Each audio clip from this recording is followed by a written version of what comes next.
Como nós fazemos, eu acho que é de praxe, né? É comum. Todos, ao iniciar o culto a Deus, nós oramos, nós nos apresentamos a Deus, não que Ele não saiba quem somos nós ou que grupo é esse. Deus sabe tudo. É um grupo que representa aqui a igreja que será arrebatada. Um grupo de pessoas tementes a Deus e que tem o nosso Senhor Jesus Cristo como o único Salvador pessoal, universal e intransferível. Estes somos nós. Este é o nosso grupo. Quando a gente se reúne aqui todas as manhãs para adorar a Deus. Te adorar, Senhor. Exaltar o Senhor. Publicamente confirmar que cremos em Ti como único Deus, o Deus que cuida de nós, o Deus que é nosso Pai, nosso Senhor, nosso Salvador, o Deus que nos sustenta,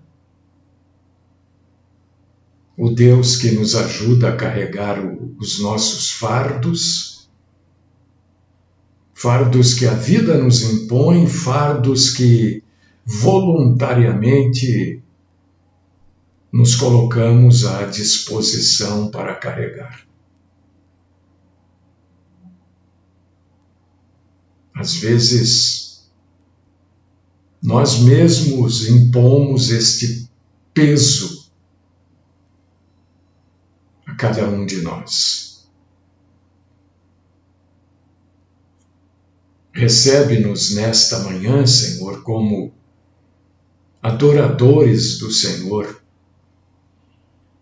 Recebe-nos como pessoas que não fazem isso por obrigação, nem porque querem alguma coisa do Senhor, mas te adoramos porque só o Senhor é digno de toda honra, de toda glória, de toda adoração e de todo louvor.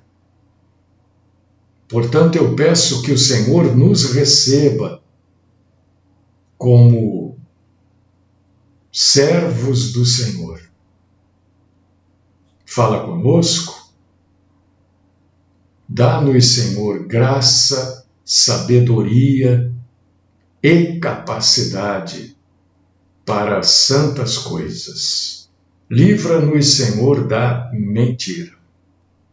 Esta é a oração que eu deposito aos teus pés por mim e por todos os meus amados irmãos e irmãs, no santíssimo nome do Cristo Jesus.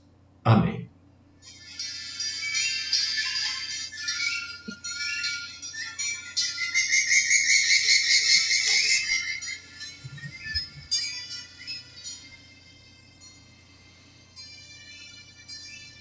Manhã de quinta-feira, eu quero convidar a cada um de vocês para que abram as suas Bíblias na segunda carta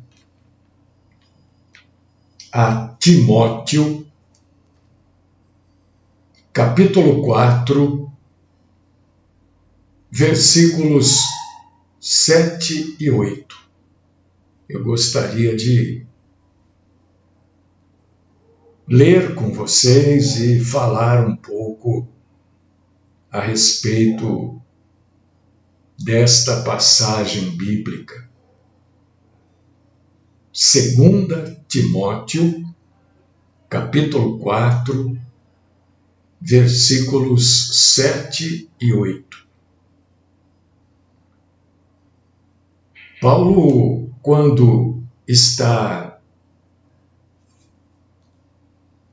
escrevendo esta parte desta carta, ele já está sabendo que ele está no fim da vida. Já está sabendo também que ele vai ter que enfrentar uma morte difícil.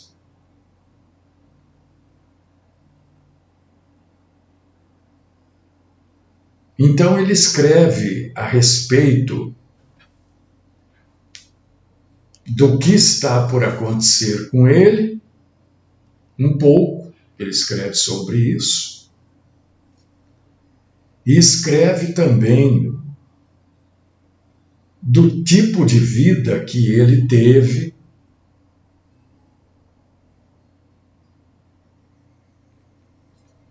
e o que ele ganhou,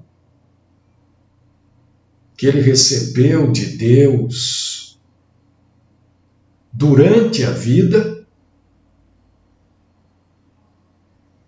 e o que será dado a ele após a partida dele. Vamos, se você tiver com a sua Bíblia aí, eu gostaria de convidar você para ler junto comigo. Se você não puder ler, eu gostaria de convidar você a ouvir. Você sabe que a fé vem de ouvir a palavra, né? 2 Timóteo, capítulo 4, versículos 7 e 8. Eu vou ler o 6 também, porque é Paulo falando que o tempo dele aqui na terra está vencendo. Quanto a mim, estou sendo já oferecido por libação, e o tempo da minha partida é chegado. Combati o bom combate. Completei a carreira, guardei a fé. Já agora, a coroa da justiça me está guardada, a qual o Senhor, reto juiz, me dará naquele dia. E não somente a mim, mas também a todos quantos amam a sua vinda.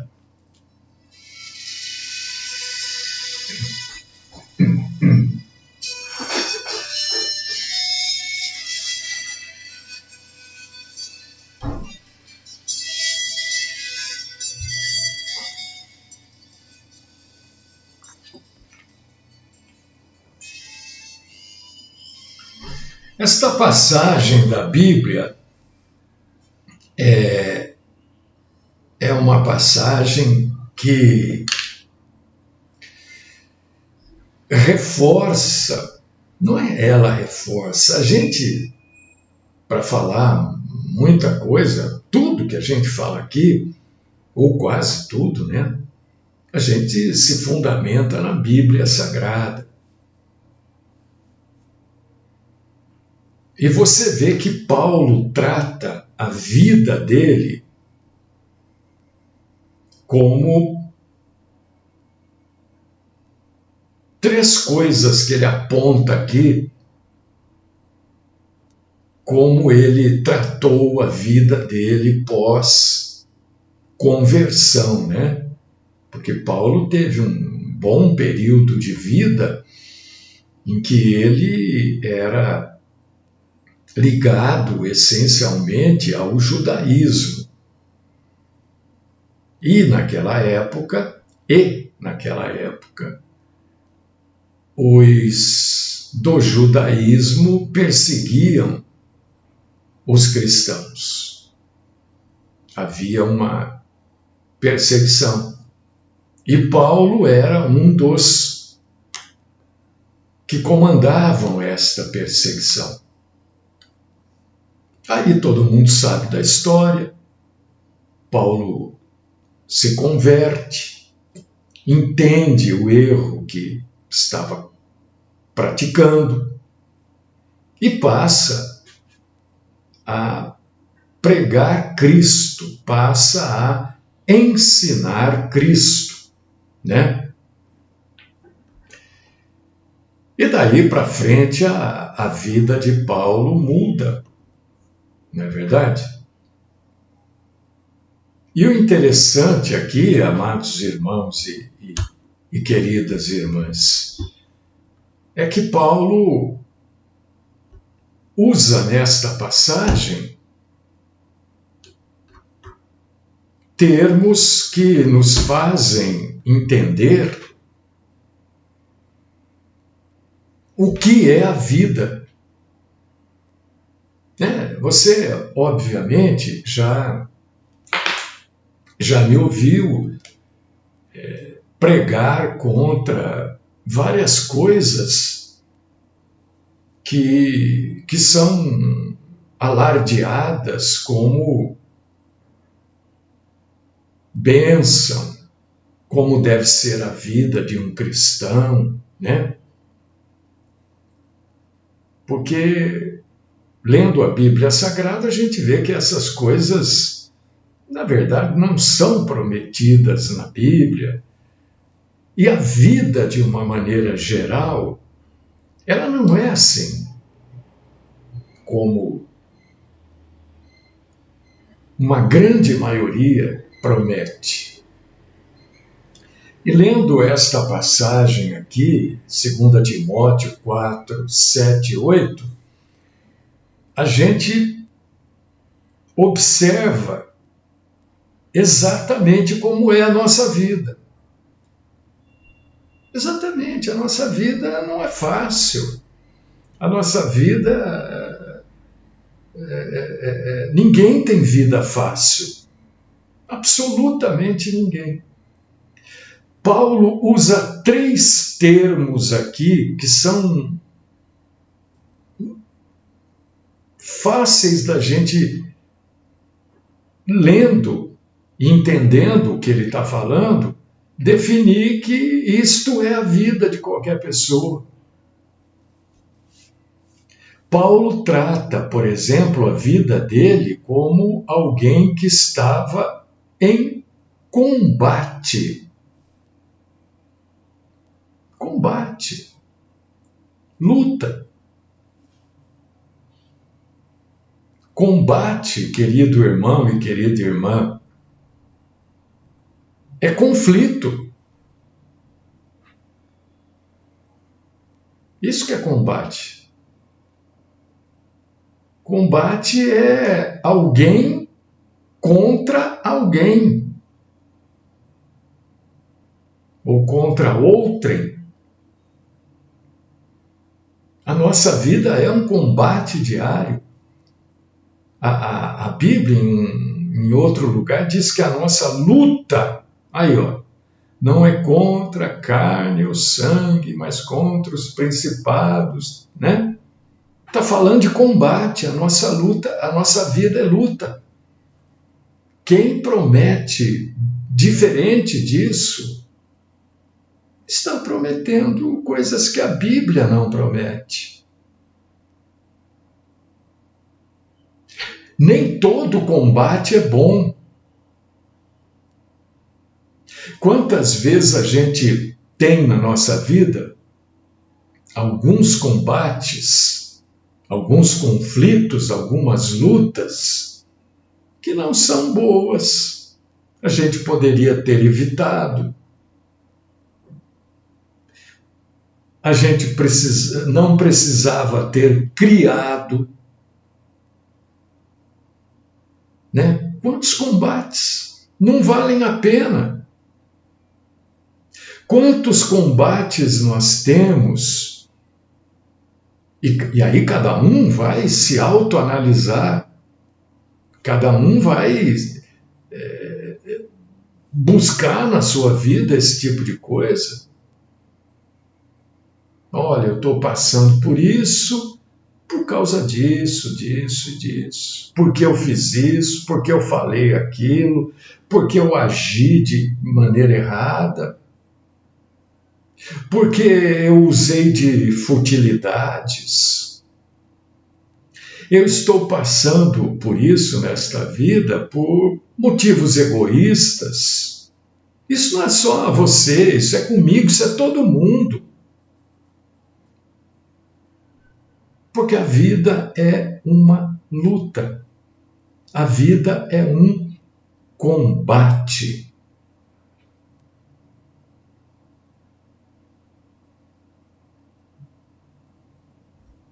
Num combate, você pode vencer, aí você tem vitória. Quando a gente vence o combate, a gente diz, olha, eu tive uma vitória. Uma vitória é isso, é vencer aquela luta, aquele combate, ou a gente perde. Aí nós temos uma derrota. Agora, tenha você vitória ou tenha você derrota, o que eu quero, na verdade, falar sobre combate, sobre luta, é o seguinte: todo combate, ele vai deixar em você, seja ele um bom combate ou um combate por coisas que poderiam terem sido evitadas. Mas todo bom combate vai deixar em você ferida, cicatrizes. Ninguém de nenhum combate sai ileso. A pessoa sempre sai com alguma coisa.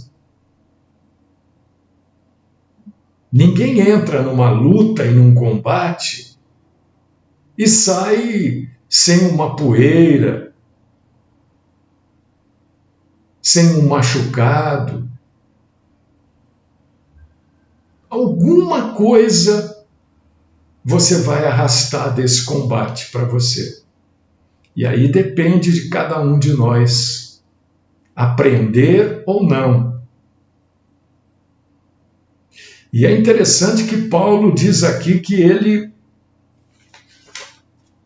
combateu o bom combate. E mesmo combatendo o bom combate, ele está arrastando para o final da vida dele um final de vida difícil, perigoso, doloroso. E isso a gente precisa entender. A nossa vida, você tem a vitória ou você tem a derrota, vai deixar cicatriz, vai deixar ferida. Você sabe que uma ferida não se cura de hoje para amanhã. Essa ferida vai passando o tempo, ela vai... o corpo vai reagir. Nós estamos falando de ferida no corpo, né? Mas isso é uma ferida na alma, é uma ferida nas emoções, né? O corpo vai reagindo para cicatrizar, mas vai ficar lá uma cicatriz. Cada vez que você vê aquela cicatriz, você vai lembrar, olha, isso aqui existe por causa disso, disso, disso. Pode ser uma ferida na alma, nas emoções, né? No psicológico de cada um de nós. Todos nós temos combate. Quisera eu viver a minha vida sem combate. Não consigo. Parece que quando está tudo bem, eu vou lá e procuro um combate. E quando não está tudo bem ainda, e a gente procura um combate, deixa aquilo que não está tudo bem pior ainda, mais difícil de ser resolvido. Isso não é um bom combate. Isso são combates, são lutas que nós temos por futilidades, por motivos egoístas. Mesmo que a gente venha a vencer isso. E pior ainda se a gente perder. Isso vai deixar em nós feridas, cicatrizes, porque ninguém sai sem nenhum tipo de marca de uma luta, de um combate, de um confronto. Segunda coisa que Paulo fala aqui, né? Nesse versículo 7. Completei a carreira. Carreira é uma corrida, né? Pode ser você correndo, pode ser você correndo sobre um animal. Mas eu creio que Paulo aqui está falando daquelas pessoas que eram corredores da época, né? Os atletas de corrida. Eu não sou um atleta de corrida, claro, na minha idade não tem mais como ser atleta, né? Mas eu corro. Então eu posso falar um pouquinho do que é correr. Eu vou falar da corrida física, da corrida que nós utilizamos as pernas, os membros inferiores, superiores e utilizamos a cabeça também para correr. Porque se o nosso emocional não estiver bom, a gente desiste da corrida. Quando ele diz assim, completei a carreira, ele está dizendo, completei a minha vida. E ele está comparando a vida dele ao ato daqueles sujeitos que corriam em Atenas, praticavam esse esporte da corrida, da carreira. Você já viu isso na televisão? Claro que viu. Correr não é fácil. A gente que corre, e eu faço isso dentro das minhas limitações, é claro, mas a gente enfrenta calor. Um dos grandes adversários da corrida é o calor. O calor, ele provoca o suor. Quanto mais calor e umidade, mais suor, mais desidratação, maior o cansaço. Então é calor, suor, cansaço, fora a condição climática que a gente é obrigado a enfrentar. O calor, o frio, a chuva. Essa é a nossa vida. São as coisas que a gente enfrenta na vida. As lesões, todo sujeito que corre, amanhã ou depois tem uma lesão. E quando chega na minha idade, então, 69 anos, quem corre tem dores depois da corrida. Dores, dói. Dói a perna, dói a panturrilha, dói isso, dói aquilo, dói tudo. Né? Até tem gente que brinca que nós estamos na idade do condor. Porque dói tudo mesmo. corra você por tempo, né? Eu vou correr 1 hora e pouco, é o que eu faço. Ou corra por distância, eu vou correr 30 quilômetros. E aquele que quer, como Paulo falou, completei a carreira, vai pagar um alto preço para conseguir completar a carreira também.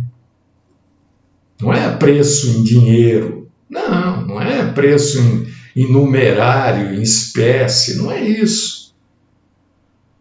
É o preço do calor, do suor, do cansaço, do frio, da chuva, das dores, das lesões. Este é o preço. E este é o preço que a gente paga por viver. Nós pagamos um alto preço por viver, por causa disso que a vida é extremamente importante. Porque viva você com Cristo ou não, você paga um preço. E você só vai saber do preço total que você pagou durante a sua vida no final dela. É o que Paulo está falando, ó. Combati. Está no final, ele está usando o passado. Completei. A carreira já está no passado, ele sabe que ele está no final da vida. E o preço que ele pagou por viver, ele está dizendo, olha, foi um bom preço. Doeu? Doeu. Eu tenho cicatrizes? Tenho. Eu fiz coisas erradas? Fiz. É isso que ele está falando aqui. Eu errei. Errar é desagradável, né? Eu creio que nenhum de nós gosta de errar. Eu não gosto de errar. Eu fico me punindo quando eu erro. Eu exijo de mim, eu não gosto de errar. Eu erro muito, mas eu não gosto. E aí, no final, né, Paulo fala do combate, da carreira, da corrida, e no final, irmão e irmã em Cristo, ele fala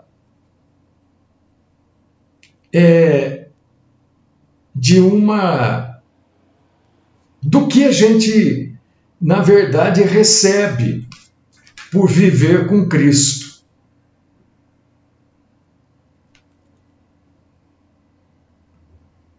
Ele fala aqui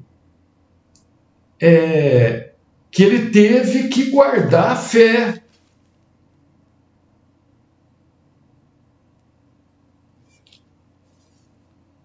Guardar a fé. Negócio interessante, né? Ontem eu estava pensando sobre isso. O que é esse negócio de guardar a fé? Né? Eu entendi fácil, combate, corrida, tudo isso eu entendi muito fácil, mas quando chegou em guardar a fé, que ele diz, guardei a fé, foi difícil de entender que ele, durante os combates da vida e durante as carreiras da vida, ele não perdeu a fé. Porque eu não sei se você observou e notou na sua vida, a sua fé, assim como a minha, viu? Ela é testada toda hora. Toda hora a nossa fé é testada. Quando a gente está num combate, a nossa fé é testada. Quando a gente está na carreira, né? A nossa fé é testada. E Paulo está dizendo, olha, eu guardei a minha fé. Apesar de tudo, de todos os fracassos que eu tive, a minha fé foi desafiada toda hora. Foi testada, mas eu guardei a fé. E eu fiquei pensando nesse negócio da fé ontem. Ontem eu fiquei assim, sabe? Eu fazia alguma coisa, estava falando de outra coisa, aí vinha de novo o negócio da fé na minha cabeça. Quem de vocês, eu pergunto para vocês agora, porque comigo isso acontece muito frequentemente, né? Quem de vocês nunca duvidou? Eu não sei, de repente você vai dizer, não, eu nunca duvidei, ó, que ótimo, porque eu já duvidei várias vezes. Eu não tenho por que esconder, querer mostrar que eu tenho uma perfeição que eu não tenho. Isso eu não faço. Eu tenho muitos defeitos e preciso melhorar em várias e muitas e diversas áreas da minha vida, né? Mas querer esconder alguma... Não tem porquê. Quem é que nunca duvidou se tudo é do jeito que está na Bíblia que é? Num momento de combate, num momento de carreira, quem é que nunca pensou, meu Deus, será que isso é assim mesmo? Eu vou, parece que não chega em lugar nenhum. Quem é que nunca passou por... Não sei. Eu passo por isso constantemente.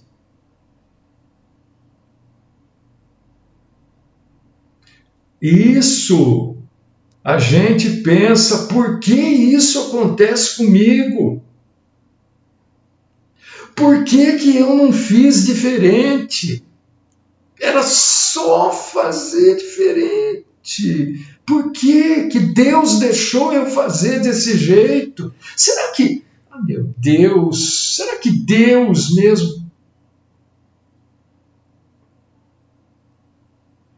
Aí eu cheguei a uma conclusão ontem. Talvez vocês nem concordem comigo. Ninguém é obrigado a concordar. Ah, bom. Ô, irmã Maria José, obrigado, porque eu achei que era só comigo. Eu falei, eu tenho um problema mesmo. Ah lá, irmãs, eu já, várias vezes. Será que eu estou fazendo certo? Será que tudo isso é assim mesmo? Principalmente quando a gente está no tal do combate, né? E quando junta o combate com a carreira, então, aí explode na fé. Explode na fé. Aí eu cheguei a esta conclusão ontem, e você não é obrigado a concordar comigo. Não, ninguém nunca é obrigado a concordar. Eu cheguei à conclusão de que todos nós realmente temos a nossa fé testada. Todo dia. Mas não é testada para Deus saber se nós somos firmes, se nós não vamos abandonar a fé. Não é para isso. Porque Deus sabe todas as coisas. Deus não testa para Ele saber. Ele testa para nós sabermos. Porque se Paulo não tivesse tido a fé dele testada muitas, várias, diversas, todas as vezes, ele não poderia escrever o que ele escreveu. Guardei a fé. Porque aí o escrito dele seria vulgar. Nunca foi testado, como é que diz guardei a fé? Então esse teste é para a gente. E eu cheguei à conclusão que ter fé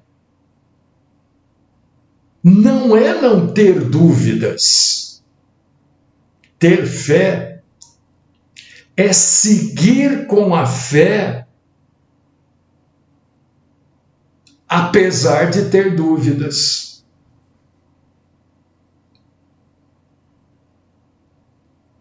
Porque me parece que pelo menos uma pessoa, né?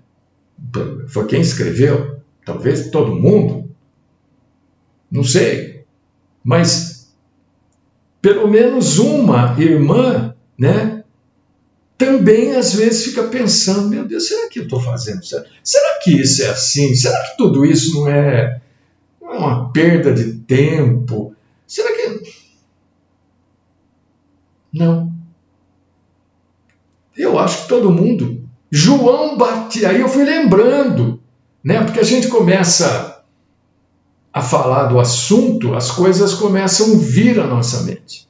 João Batista, que foi o sujeito que batizou Jesus, em determinado momento que ele estava preso, já sabia que hora para outra ele ia morrer. Ele era parente de Jesus. Em determinado momento ele duvidou de Jesus. Ele chama os discípulos dele, eu imagino, né? Isso não engano, porque eu não sei se ele estava numa prisão daquelas que eram os buracos, né? Ou se ele estava numa prisão normal, convencional, que a gente conhece hoje.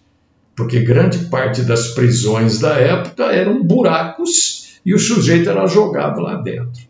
Por causa disso que fala assim, visitar os presos na Bíblia. Quando fala assim, está se referindo a esse tipo de preso, viu? Que ficavam nos buracos lá.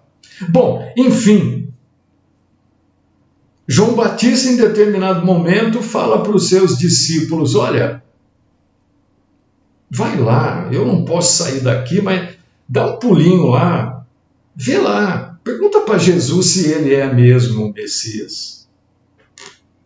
Pergunta para Jesus se ele é mesmo aquele que nós estávamos ou estamos esperando. Vai lá, vê isso para mim antes de eu partir. Você sabe por quê? Porque todos, na verdade, me dá a impressão que ficam na dúvida. Será que esse sujeito está falando coisa certa? Não sei, viu? Não sei não. Aí eu vou no dicionário, né? Eu não sou enciclopédia. Eu vou no dicionário. Vou procurar lá fé. Né? Fé, dicionário. Antônimo de fé. O contrário de fé. Contrário de fé não é dúvida. Aí eu dou uma respirada aliviado. Meu Deus, acho que eu estou no caminho certo. Não tá? Porque se o contrário de fé não é dúvida, ter dúvida não elimina a minha fé. O contrário de fé é incredulidade. Eu não sou incrédulo. Às vezes eu fico na dúvida com a fé. O contrário de fé não é dúvida. Alguém pode até colocar isso.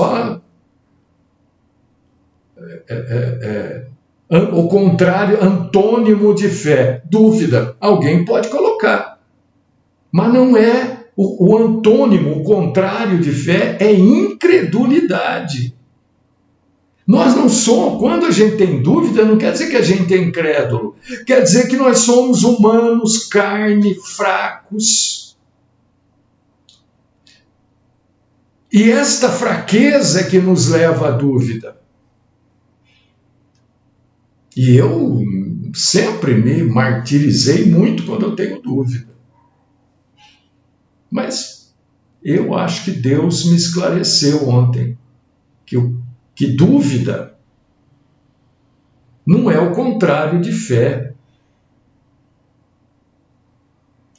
O contrário de fé é incredulidade. Paulo, provavelmente, na vida dele teve dúvidas. Mas ele diz: apesar das minhas dúvidas, eu guardei a minha fé. E aí a recompensa que espera cada um de nós não é família feliz, não é ausência de problemas e dificuldades, não é conta bancária estufada, bombando.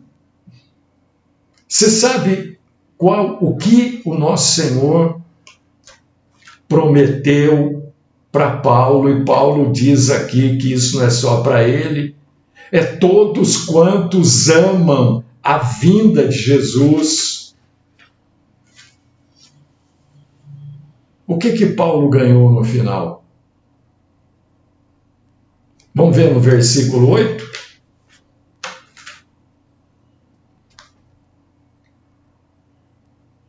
Já agora a coroa da justiça me está guardada. A coroa da justiça. E não é justiça que Paulo fazia, não é justiça que Paulo tinha como o que era certo, não. Esta coroa da justiça que cada um de nós espera receber, e vai receber, é claro, não é da justiça pessoal, na verdade é da justiça que Deus Todo-Poderoso já fez em Cristo Jesus, o justo e reto juiz.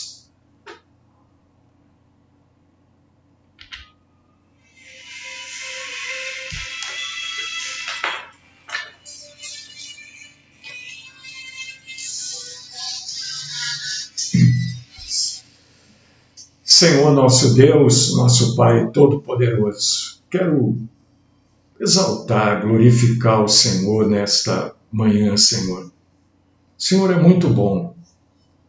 O Senhor nos ajuda nas nossas dúvidas, e como igreja aqui, eu creio que um vai ajudando o outro a entender, a compreender e a se manter firme. Não sem dúvidas, porque a nossa carnalidade não permite isso. Mas firmes, não sendo incrédulo. Continua, Senhor, falando conosco deste assunto tão importante e que eu creio que incomoda muitos dos meus irmãos e irmãs. Esta é minha oração. E oro, claro, no nome do Cristo Jesus que há de vir nos resgatar. Amém.